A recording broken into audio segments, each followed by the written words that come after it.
They were just kids, but they were trained to kill. Recruited before they could even drive, these young cartel members committed crimes so brutal that they shocked even the most hardened criminals. Today, we expose the dark reality of child assassins and teenage drug lords. Some of the youngest cartel members in history. He pulled out a handgun, told me to kill that person, the one kneeling in front of him, and I just shot him. And he said he was putting me on his payroll. He said, don't worry about it, go back to school, to wherever you're doing, and I'm gonna call you when I need you. When it comes to enlarging their cartels, every cartel holds the same rule by any means necessary. One of the most sinister tactics they resort to is targeting children, because they can groom them into doing anything for them. A baby-faced American teenager accused of working as an assassin Pacific drug cartel was paraded in front of reporters. They're difficult to trace and arouse minimal suspicion from authorities.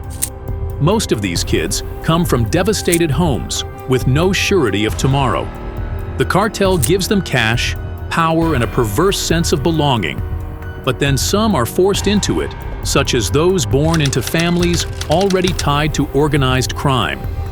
When your father happens to be a drug lord, the cartel's membership becomes an expectation rather than a choice.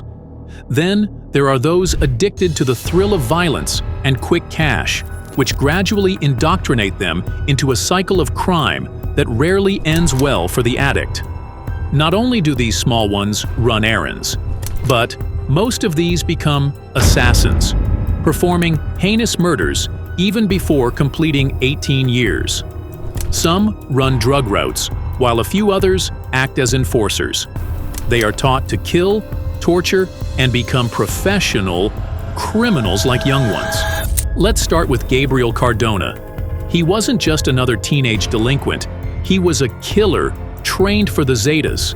He grew up in Laredo, Texas, and at 17, he was lured into cartel life, joining the ruthless hit squad, Los Puma. He perfected the arts of execution, torture, and the smuggling of drugs before growing into the world's most dreaded assassin.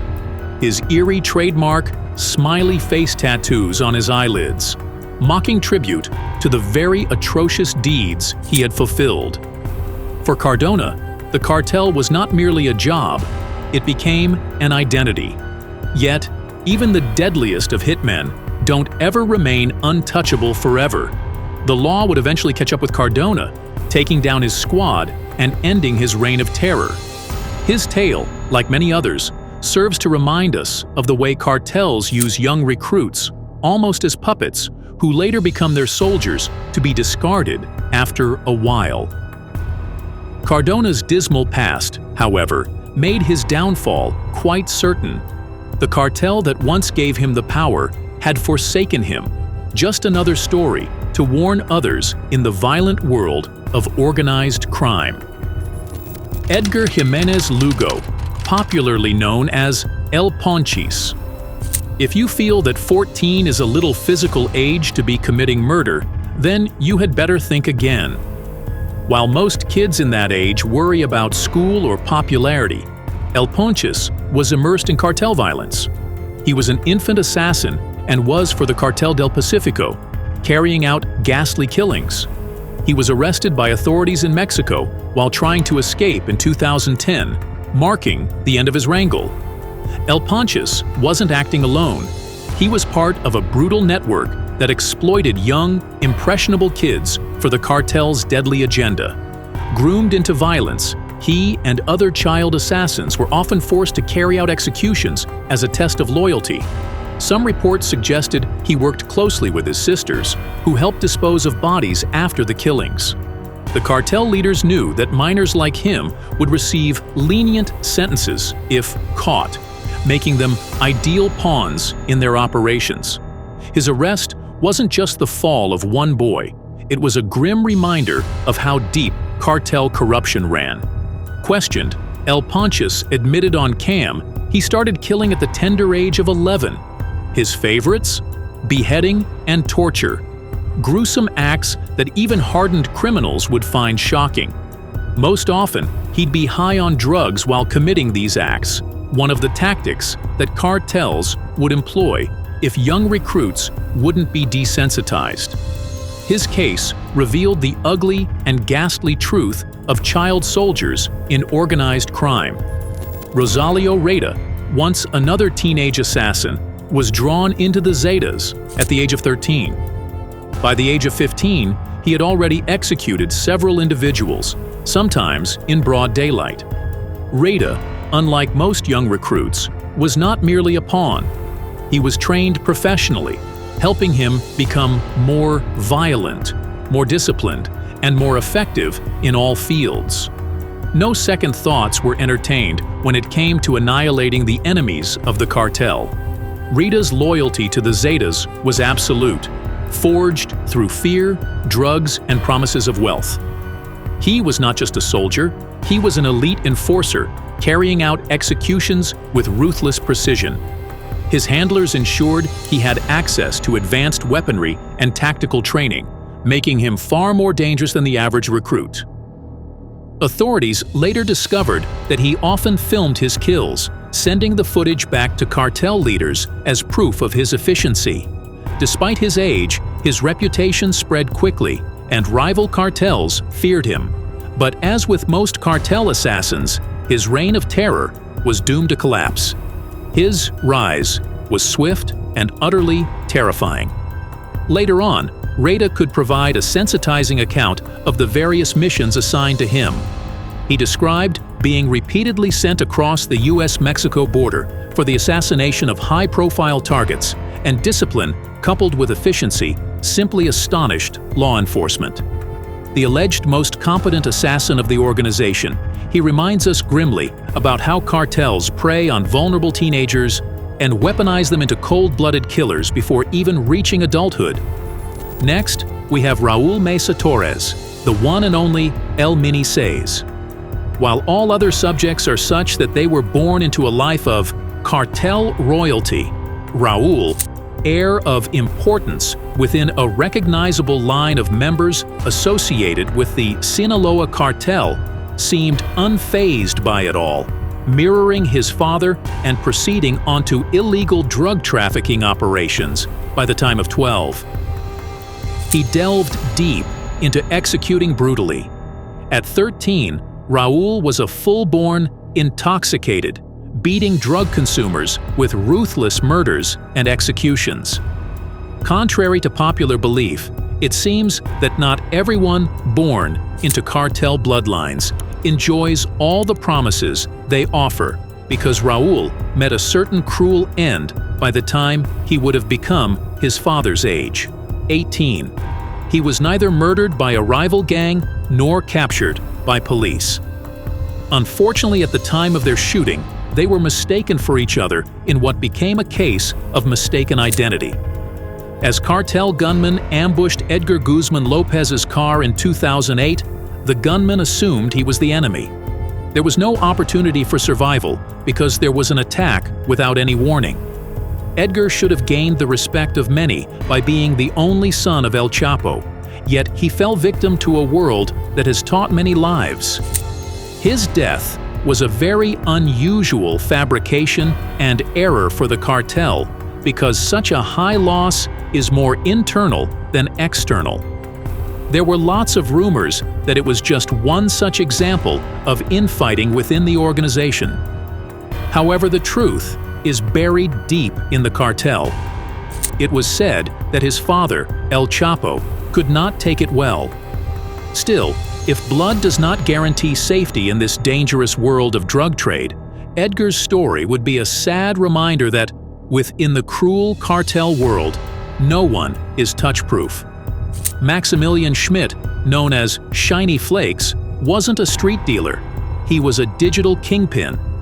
Operating from Germany, he built a massive drug empire using the dark web, all before turning 18. With just a laptop and clever tactics, Schmidt sold narcotics worldwide, making millions without ever stepping into cartel territory. His operation was sleek, anonymous, and nearly unstoppable. But law enforcement eventually caught up. proving that even the most tech-savvy criminals can't outrun the system forever. Schmidt's arrest didn't just end his business, it made him infamous.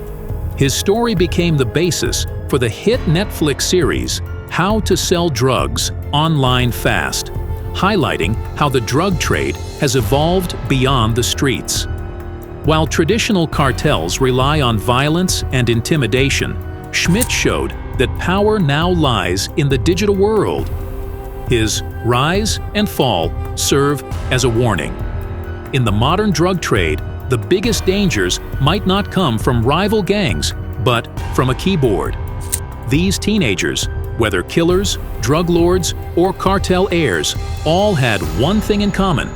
They were trapped in a world of violence long before they had a chance to escape. Some were killed, others were arrested, but almost none found a way out. The question remains, how many more kids are being recruited right now? Cartels don't just recruit kids, they destroy them. Training is brutal, forcing teens to kill, often starting with friends or innocent victims as a test of loyalty. Many are drugged to suppress fear and increase violence. Take El Ponchis. He admitted he was always high while committing murders. Others, like Rosalio Reda, later spoke from prison, haunted by their past. These kids are disposable. Fail, and you die. Survive, and you live in fear. For them, cartel life is a death sentence. Governments know about the problem, but stopping it? That's the real challenge. Law enforcement agencies across the world have tried everything, from mass arrests to strict anti-cartel laws. Yet, the recruitment of child assassins continues. One of the biggest crackdowns came in Mexico, where military forces have raided cartel training camps, arresting hundreds of teenage hitmen. But arrests aren't enough. Many of these kids are released within years because they are minors, and once they're out, the cartel takes them right back.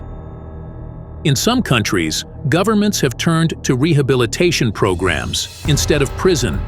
The idea? Give these kids a second chance. Some former cartel members have been placed in protection programs, given therapy, and even given new identities. But the success rate is low. Many can't escape the mental and emotional grip of cartel life. The real issue? The cartels are always one step ahead.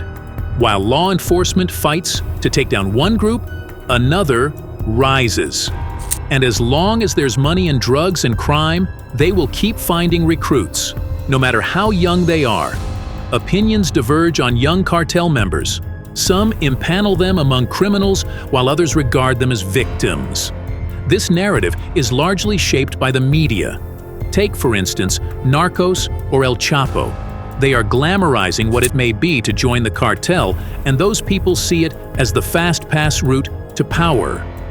But the end is either a prison cell, fear, or death. The situation is the same for investigative journalists who put their lives on the line to expose such varieties of horrendous realities. The condition must be raised, but poverty and violence will always be the conduit for recruits. The stories of these youngsters suggest a morbid reality for minors, forced into the jaws of violence from which there is no exit. Vulnerability is taken advantage of by cartels for turning innocent children into cold-blooded killers. Awareness has to be raised as to this sickness. If this cycle is not revealed, it will go on and on. Share this, and don't forget to like and subscribe. Spread the truth.